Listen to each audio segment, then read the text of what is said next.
So, ayun guys, kaka 1 month lang ng aking perm catheter. So, sabi nga hindi nakakaalam, pangalawang beses na akong nag-perm catheter dahil yung una ko nasira. Tumagal lang siya ng 1 year mahigit. So, kinailangan siyang palitan nung nasa Manila ako kasi nga nagkaroon ng unexpected na problema. And kailangan natin siyang palitan, wala tayong magagawa para patuloy pa rin tayong mabuhay. So, pinalitan na lang siya. So far, sa bago kong catheter ngayon, which is, ang tawag is split stream na catheter is maganda siya. Sabi naman ng vascular ko dito na surgeon is maganda daw yung catheter na nailagay sa akin. Tapos, matibay. So, hopefully talaga, by God's grace, magtagal siya and maiwasan natin yung infection talaga. And so far naman, sa mga dialysis sessions ko sa buong 1 month na to is maganda yung blood flow, nakaka 300 talaga kami. Tapos, yung arterial ko, very good. May nasasak. Then, venous ko, hindi siya tumataas. Yung arterial, hindi bumabagsak. So, as in, stable talaga siya. And sana, Lord, sana pinagpipray ko lang na maging stable siya and maging safe lang siya. Yun lang talaga ang hinihiling ko.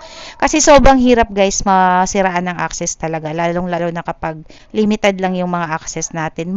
Mahirap kasi talaga kapag yung ugat manipis. So, sa hindi rin nakakaalam, nakaapat na AV fistula na ako sa both left and right na arms ko. So, dalawa sa left, dalawa sa right. So, mga 11 years din yun, mahigit kung ito-total ko na naka-fistula ako.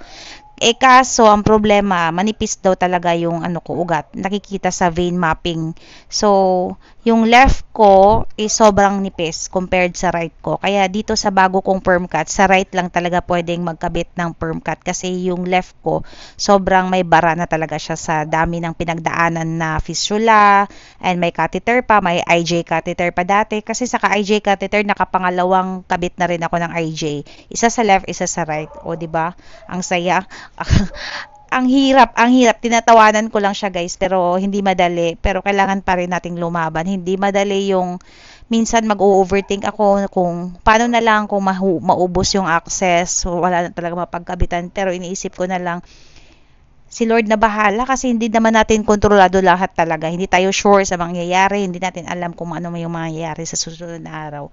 Ang importante lang ay kung ano yung meron tayo ngayon. So, yun na lang talagang isinasa puso at isinasa isip ko. I-maximize ko lang kung ano yung meron ngayon. Kasi sabi nga ng vascular surgeon ko, sabi ko, Doc, what if masira naman, huwag mo munang isipin yung mga bagay na hindi pa nangyayari kasi mag-overthink ka lang. So, ang mabuti mong gawin, alagaan mo siya ngayon para tumagal siya, ganun. So, sinabi ko nang tama naman si Doc, diba?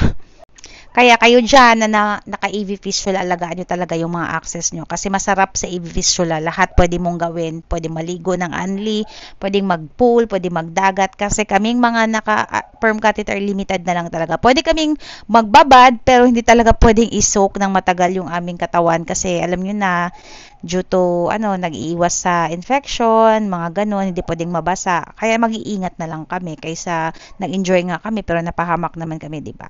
So, laban pa rin tayo sa buhay as long as humihinga tayo, go lang ng go. Huwag kayong matatakot, maging happy kasi we deserve to be happy. Okay, bye.